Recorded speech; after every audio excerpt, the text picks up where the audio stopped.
UK के prime minister Keir Starmer recently India में थे एंड मुंबई की पूरी सड़कें उनके पोस्टर्स से भर गई थी।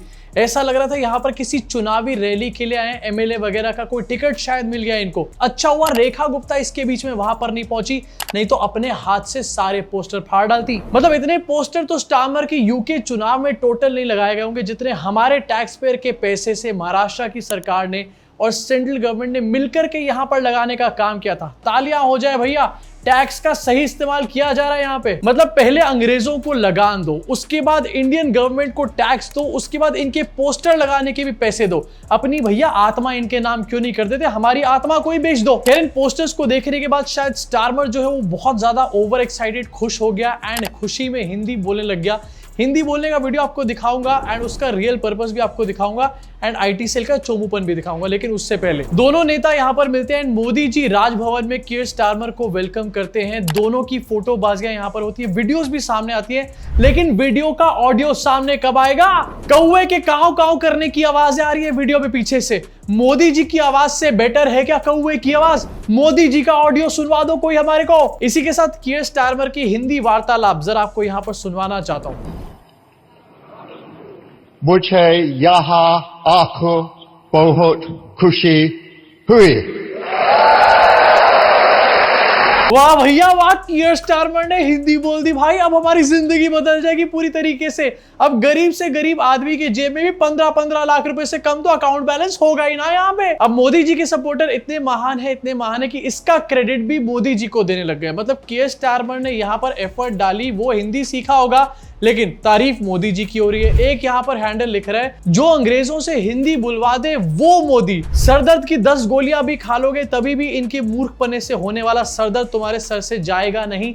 ऐसी हरकतें इन लोगों की हैं यहाँ पे। मोदी जी ने अंग्रेजों से हिंदी बुलवा दी। अबे मोदी जी खुद बिना टेलीप्रॉम्प्टर के हिंदी नहीं बोल पाते, यहाँ पे अंग्रेजों से हिंदी कहां से बुलवा देंगे? इनफैक्ट इनको कोई ये बात समझाओ, अंग्रेजों ने जब लास्ट टाइम इंडिया के अंदर इतना इंटरेस्ट लिया था ना, 200 साल तक गुलामी करनी पड़ गई थी। कहीं ऐसा ना हो मोदी जी इस बार भी लगवा दे तुम्हारे। इनफैक्ट आज ये कीयर स्टारमर हिंदी बोल रहा है। यही कीयर स्टारमर जब मोदी जी यूके गए थे तो हैंडशेक को भी इग्नोर कर दिया था इसने मोदी जी के। इसका मतलब यहाँ पर साफ है कि ये सिर्फ हमारे से इन्वेस्टमेंट लेने के लिए, हमारे को बेवकूफ बनाने के लिए ये हिंदी बोलने का काम करे एंड हम लोग इससे खुश भी हो रहे हैं यहाँ पे। एंड आपको एक और दिखाना चाहता हूँ, picture of the day. PM Narendra Modi and UK PM Keir Starmer both in same car.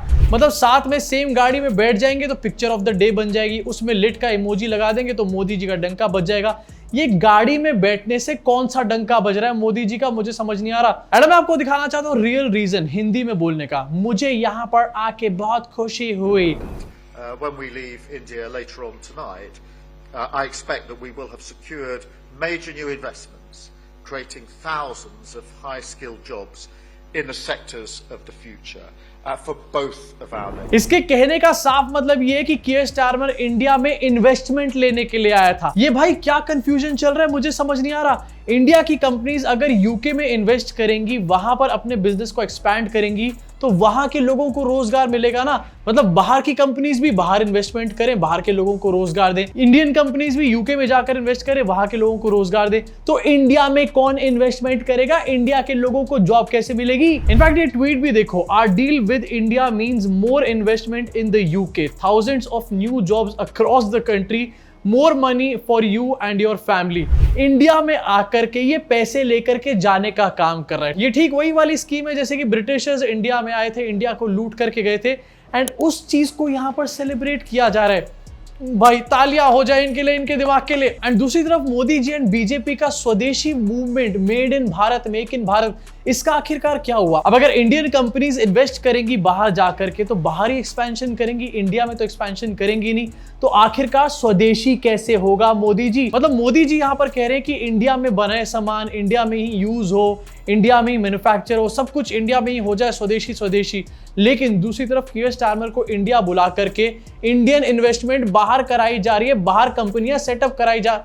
भाई तालियां हो जाए भाई इनके लिए। इनका दिमाग चैट जीपीटी भी नहीं पढ़ सकता। अब ये जॉब्स की बात कर रहे हैं कीयर स्टारमर बाहर, लेकिन दूसरी तरफ ये वाली न्यूज को भी साथ में देखो। More than 9.7 lakh applications were received for just 7,500 constable post in Madhya Pradesh.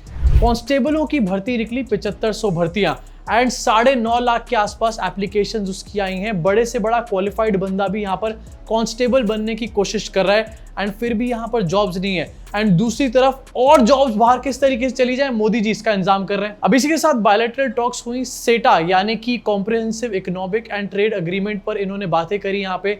And एक और बहुत बड़ा अग्रीमेंट यहाँ पर किया गया जो कि आपको दिखाना चाहता हूं। अब इंडिया यूके से 350 मिलियन पाउंड की यहाँ पर मिसाइल खरीदने वाला है। 64 Indian firms commit to invest in the UK, मतलब करोड़ों की मिसाइल यहाँ पर इंडिया को बेचने का काम किया। अब आपको समझ आई, मुझे यहाँ पर आके बहुत अच्छा लगा क्यों हिंदी में यहाँ पर बातें करी जा रही थी, जिसको लेकर के कहा जा रहा था कि मोदी जी जो अंग्रेजों से हिंदी बुलवा दे। अबे अंग्रेजों से हिंदी मोदी जी नहीं बुलवा रहे, ये ट्रेड अग्रीमेंट बुलवा रहा है। इनफैक्ट इसी न्यूज में भी बताया गया 64 Indian firms commit to invest in the UK.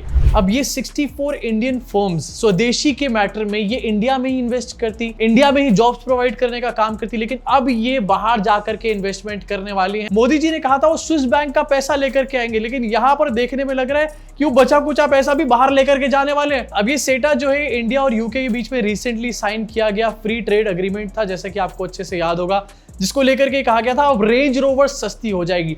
फटी चप्पल पहनने के यहाँ पर पैसे नहीं है, तुम रेंज रोवर की बातें कर रहे हो। इनफैक्ट इंडिया और यूके का यहाँ पर गोल है कि 2030 तक ये जो ट्रेड है इसको डबल यहाँ पर कर दिया जाए इस अग्रीमेंट के अंडर। लेकिन आखिरकार ये डबल हो कहां से रहा है, मतलब डबल बाहर जाने के सेंस में बात करी थी क्या? इंडिया में आखिरकार डबल बेनिफिट्स इसके कब नजर आएंगे, इसके बारे में अभी कोई बातचीत नहीं चल रही। गोदी मीडिया भी सवाल नहीं पूछ रहा यार, पहले तो बहुत सवाल करते थे। इनफैक्ट कीयर स्टारमर इस पूरी मीटिंग के बाद एक वीडियो जारी करते हैं जहां पर वो बकायदा नंबर्स बताने का काम करते हैं कि कितनी जॉब्स मिलेंगे, कितना पैसा यहां पर आएगा, इंडिया को क्या मिलेगा। मोदी जी ने क्या बताया है? So 43 hours in Mumbai, we brought 126 business leaders with us. We've created in the time we've been here 10,000 jobs and got 1.3 billion pounds worth of investment back into the United Kingdom. So I think now time to head home. 1.3 billion pounds की investment यहां से बाहर गई है। India में ये investment possibly हो सकती थी, इंडिया में ये जॉब्स क्रिएट हो सकती थी 10,000, लेकिन ये सब कुछ अब बाहर चला गया है। और जाकर के दबाओ यहाँ पर कमल का बटन। अब मोदी जी ने भी इसका कुछ जवाब देने की कोशिश करी है। जवाब में मोदी जी ने सीटा का एक नया मतलब यहाँ पर बना के रख दिया। इनफैक्ट एआई का एक और नया मतलब बताया, एक एक करके सब दिखा रहा हूं आपको। ये मेरे सीटा के जो नए आयाम है शायद इसको काफी ब्रॉडबेज देंगे। सी यानी कॉमर्स एंड इकोनॉमी, ई यानी education and people to people ties. जब सी में कॉमर्स इकोनॉमी हो चुका है तो ई से एजुकेशन क्यों होगा? सी और ई तो ऑलरेडी हो गया ना।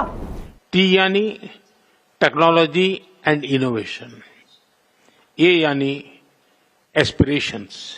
वहां पर से 1.3 बिलियन पाउंड चले गए और ये सीटा का नया मतलब यहां पर बता रहे हैं। सीटा का मतलब बता के हमारे दिमाग का पपीता मत बनाइए सर प्लीज। इसके अलावा एआई का भी यहां पर नया मतलब बताया गया। पहले बता चुके हैं एआई का मतलब आई है, अमेरिकन इंडियन है, अब नया वाला आया है। हमारे लिए एआई का मतलब है और वो दुनिया से बहुत अलग है। हाँ मोदी जी बहुत अलग है, हमें पता है, बताओ कौन सा वाला मतलब? हमारे लिए एआई का मतलब है ऑल इंक्लूसिव। हाँ भैया तालियां हो जाए, एआई का नया मतलब है ऑल इंक्लूसिव। वैसे किसी ने ध्यान दिया है, मोदी जी यहाँ पर मतलब को मतलब बोलने लग गए एंड बहुत टाइम से ये मोदी जी कर रहे हैं। अब हो सकता है उनको कोई प्रॉब्लम होगी, उनकी एज हो चुकी है, इसके बारे में मैं मजाक नहीं उड़ा रहा। एटलीस्ट आपको उड़ानी है तो आप कमेंट सेक्शन में उड़ा लें। जहां पर इस मीटिंग से हमारे देश के युवाओं को जॉब्स मिलनी चाहिए थी या फिर स्वदेशी मूवमेंट में कोई और यहाँ पर चेंजेस आते, कुछ डेवलपमेंट होती, कुछ नए सेटअप्स इंडिया में आकर के शिफ्ट होते या फिर कुछ मैन्युफैक्चरिंग इंडिया में बढ़ती, कुछ इंडिया की जीडीपी वगैरह बढ़ती। वहीं दूसरी तरफ इन्वेस्टमेंट बाहर चली गई और मोदी जी यहाँ पर एआई का मतलब बता रहे हैं ऑल इंक्लूसिव। तालियां हो जाए भैया इनकी फॉरेन पॉलिसीज और इकोनॉमिक पॉलिसीज के लिए। ऐसे चलता रहा तो भैया अडानी भी एक दिन गरीब बन जाएगा। अब इस पूरी मीटिंग को लेकर के एक और डेवलपमेंट सामने आई है। यूके की 9 यूनिवर्सिटीज इंडिया में अपना डेरा जमाने का अब काम करेंगी एंड ये भी पता चला है 9 कैंपसेस यहाँ पर नए बनाए जाएंगे। जो पहले कैंपसेस हैं वो तो सही तरीके से चल नहीं रहे, अब ये 9 कैंपसेस आएंगे, यहाँ पर बच्चे जाएंगे, इनमें महंगी महंगी फीसें देंगे एंड अल्टीमेटली इसका पैसा भी यूके में ही जाएगा। मतलब यूके वाला आके यहाँ पर सब चीजें बेच के गया या फिर पैसे लेकर के गए, कुछ नया हमारे हत्थे नहीं चढ़ने वाला। इनफैक्ट अगर ये यूके की यूनिवर्सिटीज की मैं यहाँ पर बात करूं तो यहाँ पर बच्चों को पढ़ाया जाएगा, पहले उनसे फीस ली जाएगी बहुत हाई एंड वो पैसा पहले यहाँ से बाहर जाएगा, उसके बाद उनमें से टॉप बच्चों को लालच दिया जाएगा कि हम तुमको यूके की किसी कंपनी में घुसेड़ देंगे एंड चीप लेबर के फॉर्म में यहाँ से वहां पर लेकर के लोग चले जाएंगे। मतलब दोनों ही केसेस में हमारे को बहुत ग्रेट कुछ मिलने नहीं वाला। इनफैक्ट इंडिया में इतने कॉलेजेस हैं एंड पढ़े लिखे लोगों की कोई कमी नहीं है यहाँ पे। एक्चुअल कमी जॉब्स की है। जॉब्स के इशू को एड्रेस किसी ने यहाँ पर नहीं करा। 2-4 कॉलेज और बना देंगे, बस उससे हो गया काम। चलो एक बार को फिर भी मैं मान लेता हूँ कि ये थोड़ा सा पॉजिटिव स्टेप है, क्योंकि बाकी सारी जो चीजें हुई इस मीटिंग के अंदर उससे एक आम इंसान के ऊपर कोई भी फर्क नहीं पड़ने वाला। हाँ, ये बात अलग है कि इससे एक दिन पहले मोदी जी अडानी से मिले थे। अब मोदी जी ने इतने सारे एग्रीमेंट करें, कहीं ऐसा ना हो कि अडानी के वेल्थ में बहुत ज्यादा फर्क पड़ जाए। इनफैक्ट यहाँ पर यह भी बताया गया कि इंडिया यूके की कनेक्टिविटी और इनोवेशन सेंटर को एस्टैब्लिश किया जाएगा। यहाँ पर India UK joint centre for AI भी लॉन्च करने वाले हैं। Critical mineral supply chain observatory यहाँ पर फेज 2 लॉन्च करी जाएगी। क्रिटिकल मिनरल्स इंडस्ट्री गिल्ड यहाँ पर बनाया जाएगा। रेजिलेंट सप्लाई चेन और ग्रीन टेक को यहाँ पर प्रमोट करने की बातें करी गई। लेकिन ऐसी बातें हर समिट एंड हर बायलैटरल मीटिंग में होती है। आम इंसान के ऊपर उसका क्या इंपैक्ट पड़ता है आज तक किसी को कुछ पता नहीं चला। लेकिन एक चीज है जो इस मीटिंग में से पॉजिटिव निकल के आई है, वो है यूके ने एक बार फिर से यूएन सिक्योरिटी काउंसिल में इंडिया की परमानेंट मेंबरशिप की यहाँ पर ऑफिशियली सपोर्ट किया है and that is a very big thing. अगर इंडिया को यूएन सिक्योरिटी काउंसिल में एक परमानेंट मेंबरशिप मिलती है तो ये हमारे लिए बड़ी बात होगी। एंड अगर यूके इसको सपोर्ट कर रहा है तो इसको एक अच्छी सिचुएशन या फिर गुड न्यूज यहाँ पर माना जा सकता है इंडिया की सिक्योरिटी के लिए। चाइना के अलावा बाकी 4 परमानेंट यूएनएससी के मेंबर्स हैं जो कि इस टाइम पर इंडिया का सपोर्ट करते हैं, लेकिन चाइना हमेशा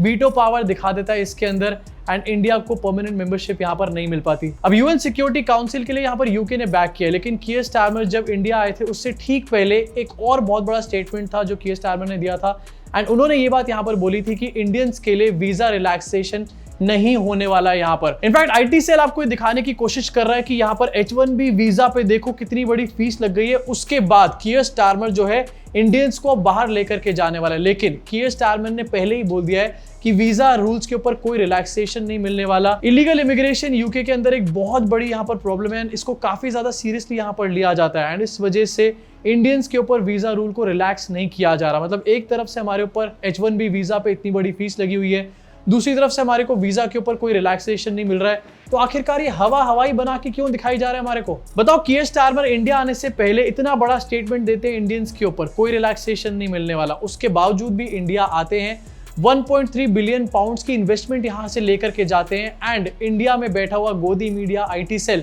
सब लोग इस पूरी मीटिंग की यहाँ पर तारीफ कर रहा है। अबे हमारे को तो कुछ मिला नहीं, यहाँ पर तारीफ इसलिए हो रही है। वैसे इसी मीटिंग से ठीक पहले यहाँ पर एम्प्लॉय अपने मालिक से भी मिला था एंड नवी मुंबई के एयरपोर्ट का इनॉग्रेशन किया गया था, उसकी वीडियोस भी सामने आई थी। अब एक शाम पहले मोदी जी अडानी से मिल रहे हैं, अगले दिन कीयर स्टारमर से मिल रहे हैं एंड पास्ट में हमने देखा है कि मोदी जी किसी भी वर्ल्ड लीडर से मिलते हैं उसके बाद अडानी का वहां पर उस कंट्री में बिजनेस सेटल हो जाता है। एकदम से जादू की कोई छड़ी घुमा देते हैं यहाँ पर मोदी जी। एंड क्योंकि यहाँ पर अग्रीमेंट बहुत सारे हो गए तो क्या इसमें अडानी को भी कोई बहुत बड़ा बेनिफिट मिला है? आने वाले टाइम में इसके बारे में हमारे को पता चल जाएगा। इंडिया में आम इंसान को कुछ मिले ना मिले, लेकिन अडानी को तो भैया इस तरीके से मिलता ही रहेगा एम्प्लॉय ऑफ द ईयर से। अब वैसे कीयर स्टारमर और मोदी जी की इस डंका मीटिंग के बारे में आपका क्या सोचना है? क्या इससे हमारे स्वदेशी मूवमेंट पे एक बहुत बड़ा इंपैक्ट नहीं पड़ेगा जो भी रिसेंटली कल हमने देखा है? इसके बारे में आपको क्या लगता है? नीचे कमेंट सेक्शन में अपनी भड़ास को पूरी तरीके से निकालना। मैं आपसे मुलाकात करूंगा इस चैनल के अगले वीडियो में।